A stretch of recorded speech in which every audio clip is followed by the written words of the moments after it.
Hello, class. Now that you have written your research proposal in assignment 2.1, you are ready to start looking for some scholarly sources. Use Google Scholar and the DSU library to find sources for your project.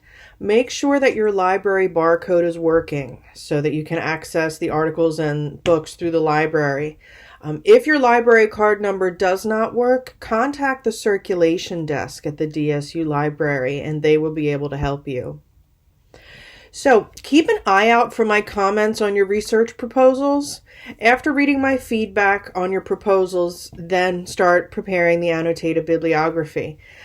Don't forget the discussion board. The discussion board is on cause and effect this week, and that's due before the end of the day Tuesday.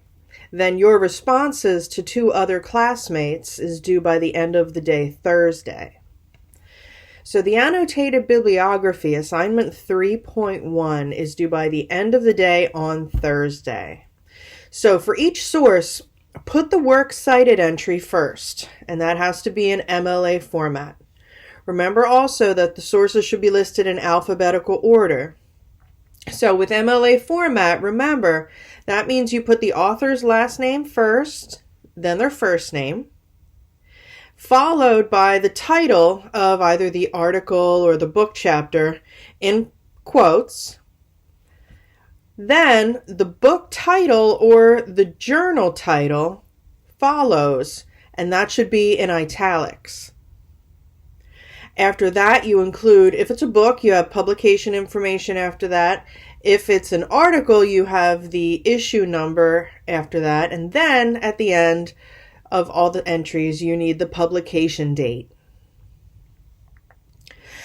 After that citation, put that citation first on the page, then space 1 down, and then start your paragraphs. You want to write 2 paragraphs for each source. You can number your sources too, if that would make it easier for you. And so for each source, and remember you need 6 sources here, you must write at least 2 paragraphs. The first paragraph should summarize the information you found in that source. And the second paragraph should state how you plan to use that source in your essay. So is it a contrasting point, or is it something that provides further evidence to support your main idea? Make sure your paragraphs are at least 200 words long.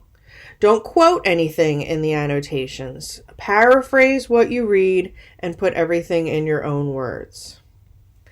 So the annotated bibliography, this will help keep your sources organized and it will make it easier to draft your essay. The more work you do here, writing about your source's main ideas, the easier it will be to construct your essay. So make sure you watch the video too under the reading and viewing material about how to find scholarly sources. I will also post a video on how to go about using the DSU Library's website. So now we are in the research phase of your project. It is a time for you to explore and see what information is out there about your topic. This is a discovery phase, and the best thing you can do right now is read closely and take good notes. Keep track of where your information comes from. I usually, when I do research, I take notes in a separate Word document, and I put the works cited entry at the top of the page, and I write down the page number and then my note. Every time I take a note, I write down the page number of where it came from. So that way, when I'm ready to write my paper, I already know where, what exact page number to cite. So I'm very excited to see what you guys discover in your exploration of scholarly sources.